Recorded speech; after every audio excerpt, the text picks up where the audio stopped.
That'd be easier. Morning, guys. You know me. I'm jumping right in.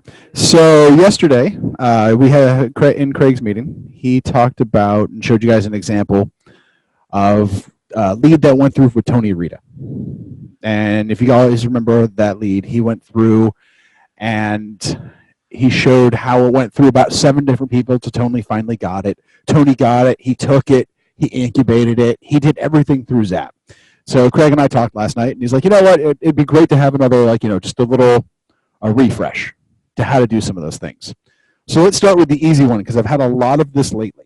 Okay, people that have gone searching using the company computers, or they're here. You want to go incognito on Chrome. Okay, before I start anything, Zap only works in Chrome, not Opera, not Safari, not Internet Explorer, not Edge, Chrome.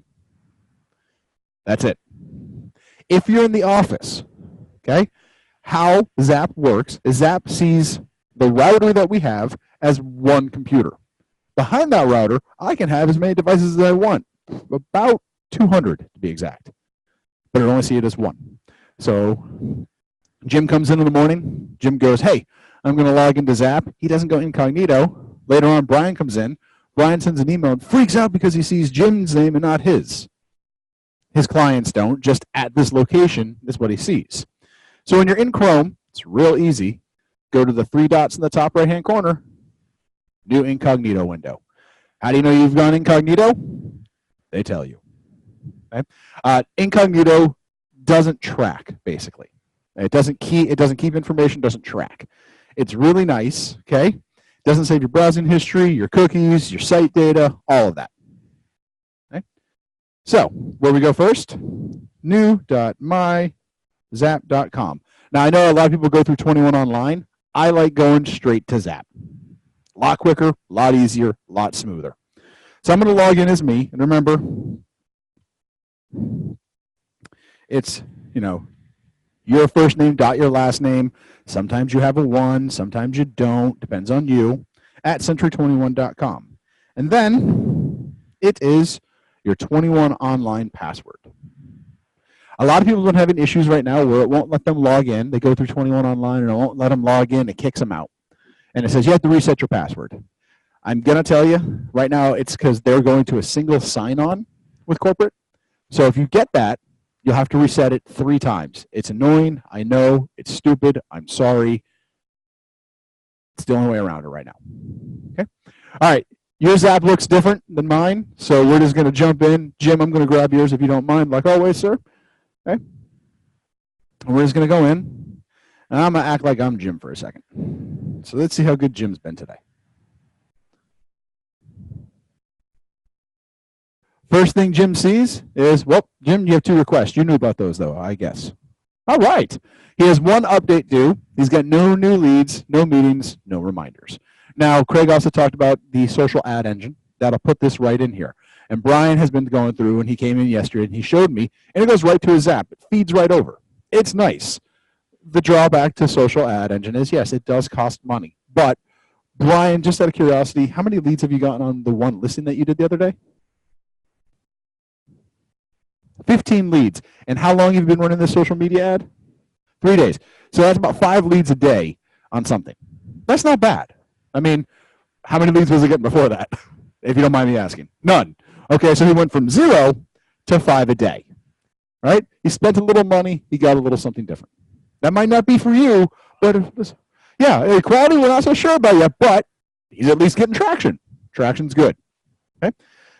So here's the things. Jim knows he has requests. Jim knows he has updates. Nice thing, remember, when you look at your mobile app, the Zap CRM mobile app, it looks exactly the same. There's no difference. Right? Yes, you won't have the sideboard here and everything. It'll be on the bottom, but they made it look and function exactly the same. All right. So when Jim looks, he can see automatically that he has a request. And he can take actions on those requests that, he can view the request, he can complete it, he can cancel the request, or he can add an insight. So Jim, just out of curiosity, have you taken Jessica out to see this yet? She's running for another year. Okay, so do you mind if we put an insight in on this? Okay, so we're going to add an insight. Here's the insight. Jessica, has decided to rent for another. Oh, wait, sorry. This would be a property insight, not a note. So we're going to cancel this. That is the wrong thing to do. All right. So we can effectively complete this, correct? Okay, so we hit complete. So complete means that you've done it. So you've gone out and you've shown the property. That's complete. Boom. Jim completed it. All right. Amherst for Ashley Pinney. Did you do this one yet, Jim?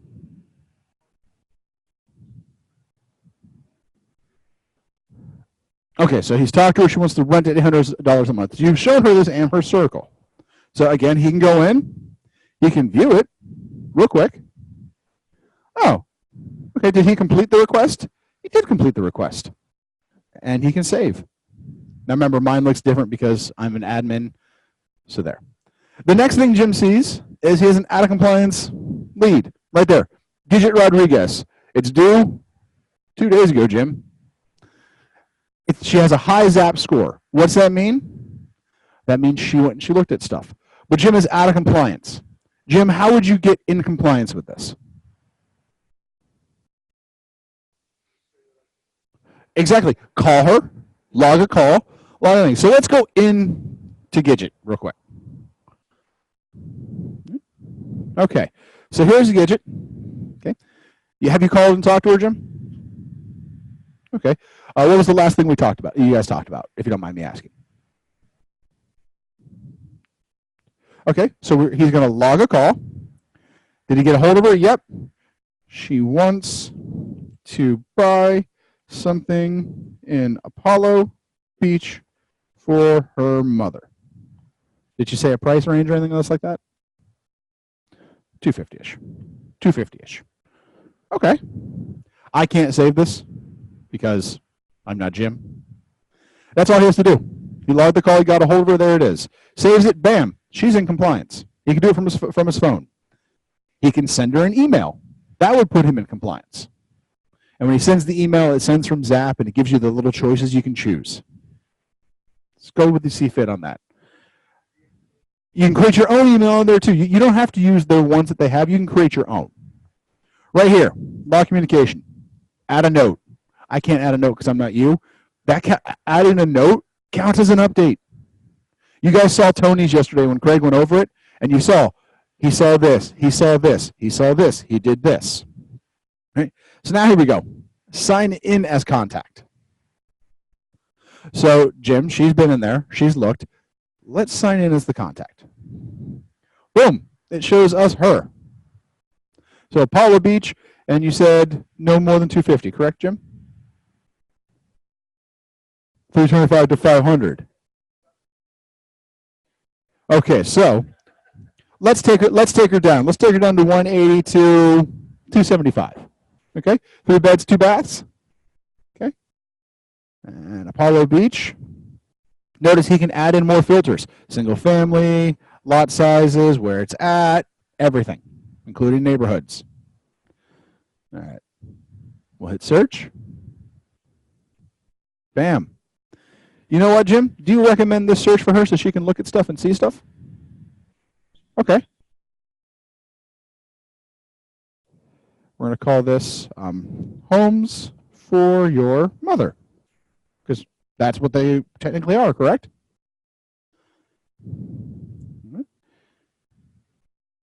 Email Gidget when this search has updates. That's the key right there. So Gidget's already signed in. Gidget's already been looking. Now, by choosing that right there, because he's signed in as her, he can recommend this search. And with that, take it and go, hey, anytime you get an update between 180 and we said 275 in Apollo Beach, she's going to get an email update with his face. She might not want that, but that's okay. Add a message. I started this search for you to help us look at some houses around the area. Short, sweet, simple, nothing big. Email this recommendation. Boom. So now, anytime Gidget anytime a house goes in between 180 and 275 in Apollo Beach, Gidget's going to get an email.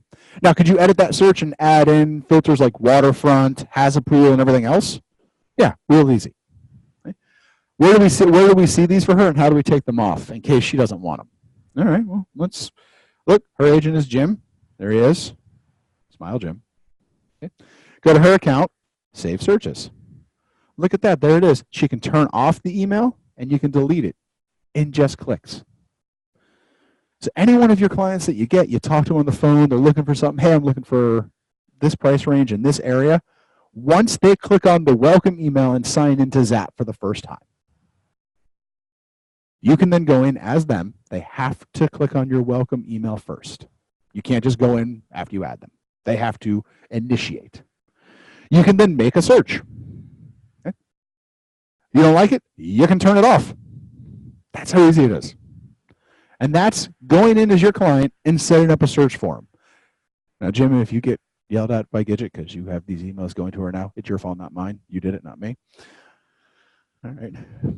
In here, you can even look. This is where she would put watched homes, where she looks at it and recently viewed homes. Now, do you need to log in and see this? Oh, Jim, look at these recently viewed homes she has. Oh, there's one that's closer to her that you said. But where could you see this if you decided? Right here. On Gidget's page, scroll down. Okay. So right here, we see that she opened an email about 14% of the time, viewed a home detail page 40% of the time, and logged onto the website 46% of the time. So that is just, she logged on. Out of all the things that she's done in the past 30 days, the main thing that she's done is she's logged onto the website and looked at it. Not open. Nope. Yep. Two different systems. MLS is not this. MLS feeds to this, but MLS is not, you don't get to watch what they do. You just send in hope. You just send in hope. I would, honestly, it's your business. You can do how you see you want, but if it was me, I'd want my face seen more, personally. Yeah, and the nice thing is, look at this. I know that she has logged onto the website. She's viewed the homepage. She's opened an email. I'm sorry, MLS doesn't do that. Yep, tells you how many times in the past 20 days she's logged in 3 times. She's opened one email 60 days ago. That was the initial email that Jim sent her going, hey, welcome. And then she's viewed 2 homes, viewed 6 homes in 60 days. She's only looked in Apollo Beach 100% of the time. So if all of a sudden it goes 50% of the time she's looking at Riverview, Jim now knows, hey, Gidget, I see that you're looking at Riverview. Did anything change? What's going on? It's a conversation starter. Campaigns, these are just those, hey, check out your recently viewed homes. Save searches. She's now on a save search campaign. So anytime that comes in, bam, it's going to go through there. Okay. And nice thing is, auto new listing alerts. It was created on 12/7/18 for Apollo Beach, 3.2, 325 to 500. Jim, as you said, she's probably going to need a few co-signers for that. So you can turn it off. You can be like, no, let's not look there. I know what I'm saying. You can. All right. You were right here. There's that button. Boom. Oh, no, it's you. Listing appointments. She requested the info on 752 Flamingo. Right. Transactions, and then history. Look at this. Goes through and it says, hey, here's what we have. Here's what it is. Notes added, everything in. So when Craig was showing you guys yesterday, and he was showing Tony's, everything that feeds from here feeds back into LeadRouter. LeadRouter powers Zap. They are the same, but they aren't the same. And your guy, old school, forget LeadRouter. New school, you know nothing new. Okay? This is what it is. And you saw how quick we did that. Logged into her, went in, made a search, saved it. Took us, what, 3 minutes? Nothing bad. Now, can you log in as the agent from your phone? No, I do not advise it. I advise sitting down at a computer with this. What I advise using your mobile CRM app for, when you're out and about meeting people, when you're out and about doing property insights. How many of you have been doing property insights when you've gone to Caravan? Good. I'm looking at you too. Right? Go through. It's going to pick you up. You're going to start getting more traction. Okay.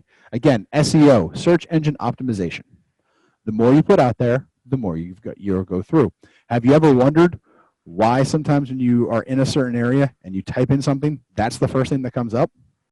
It's because they have taken the time to optimize their stuff.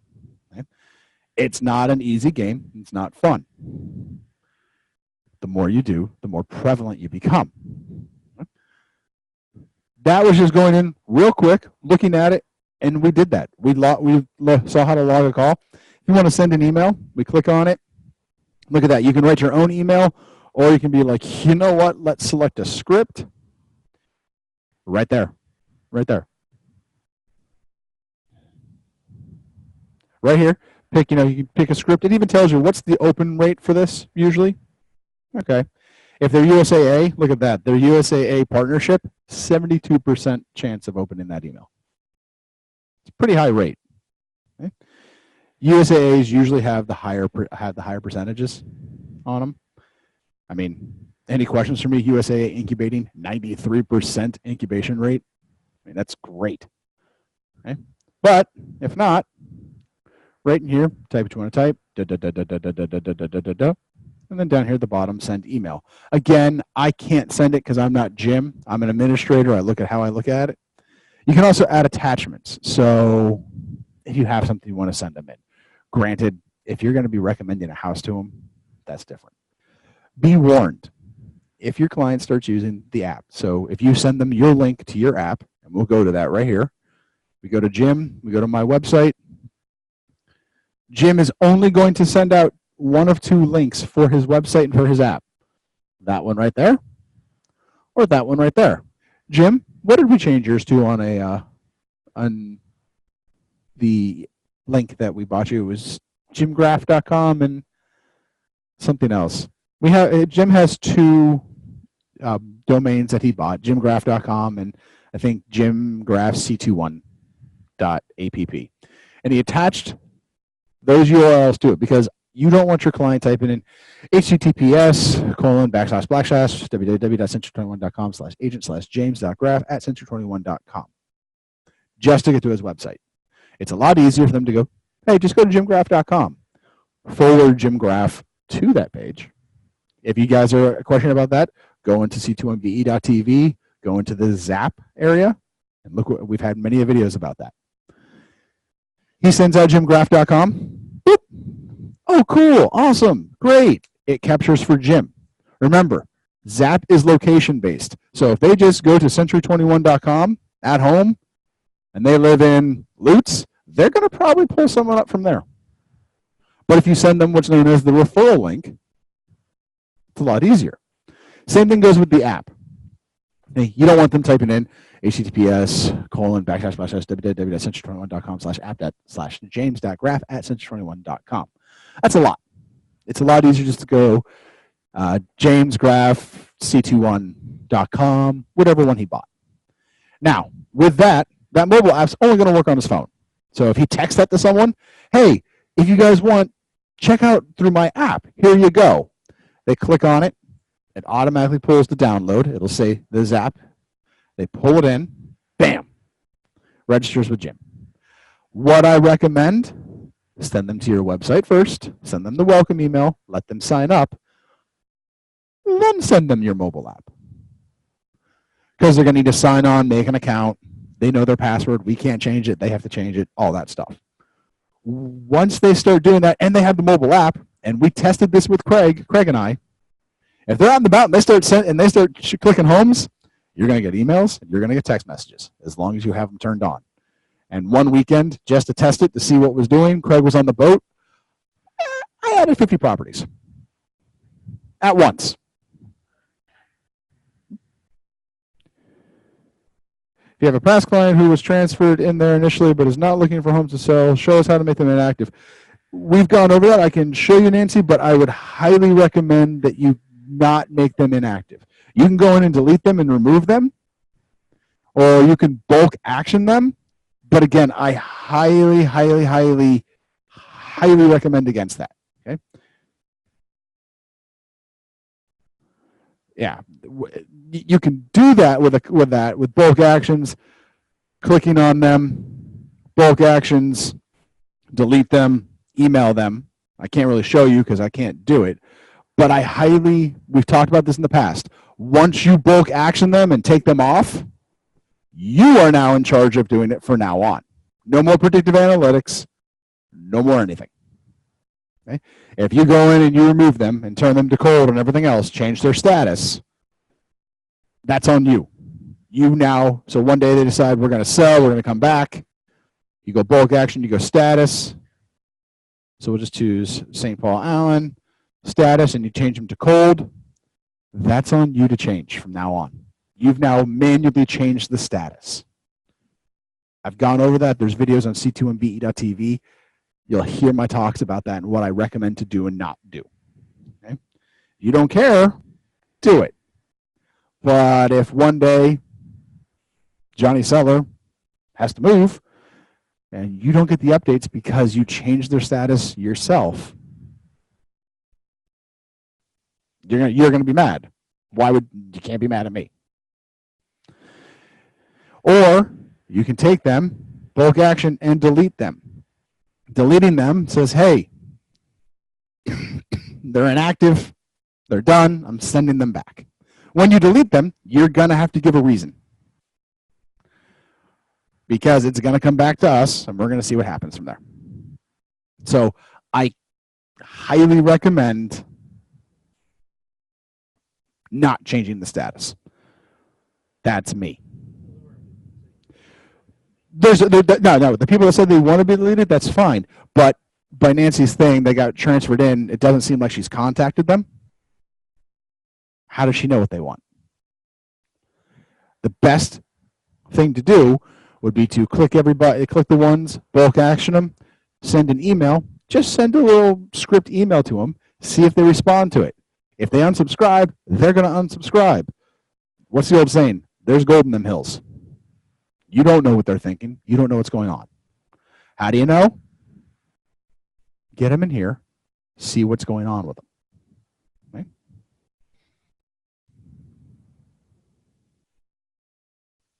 They're getting Business Builder campaigns and never logged into Zap. Business Builder and Zap are not the same thing. Remember, Zap is your CRM, predictive analytics. Business Builder is a way for you to make flyers and send out little newsletters once a month. That's great, but do you see the open rate or anything on Business Builder? No. This one we showed with Jim.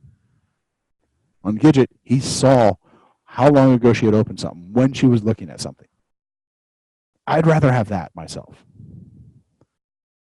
That's just me. Another thing we have to make sure, lead notification settings. Okay? So you went to your face, lead notification settings. Okay? Make sure you're available. Okay? And I've gone through personally and changed the times from 7 a.m. to 10 p.m. on everybody. If you change those times and someone calls for one of your listings or on rotation during that time, you don't get it. I moved after that time. It goes through our answer. It goes to our answering service and goes through there. It goes through that. Yeah, you get it in the morning. But I've had plenty of people that have said, I didn't get this. I go in and look, and on Monday they're only available from 8 a.m. to 9 a.m. Okay, I made it 7 to 10 for everybody because leads start coming in at 7 and going through. Okay. Down here, you can have your manual lead email. It's already written for you. If you want to change it, you can. You don't have to. Auto lead welcome email. So when you get a new lead, they automatically get that welcome email to sign onto your page. You don't want to do it, you can turn it off. Why you wouldn't want to do it, that's you. Right here, lead notification settings. If you turn that off, no lead will get a welcome email ever again. Right here is the most important one, the notification settings. Okay? If you have any of these turned off by yourself, that's on you. They're all turned on. So right now, if Jim gets a new lead, a reassigned lead, a request for info, showing request, listing appointments, contact searching out of area, daily email, and weekly marketing stats. He is getting both an email and a text about that. How do we know this? He chose email and text. Mobile fees will apply, blah, blah, blah, blah. Okay? He can do email only. He can do text message only. That one's up to you. Okay? What you want to be notified for. Personally, again, I'd want to be notified of all business. That's me. I'm weird. Okay? These are the refreshers. Nothing too big. We went into contacts, added notes, added emails, added calls, and made sure our times are good. We logged in as a client, and we took their stuff and said, hey, we're going through. Okay? If you make an email flyer in business, can you copy and paste it into Zap or do a bulk for clients? You cannot. They're two different things. Those emails are generated as images in Business Builder and do not like to be pulled and go through. They do not transfer over well to the bottom.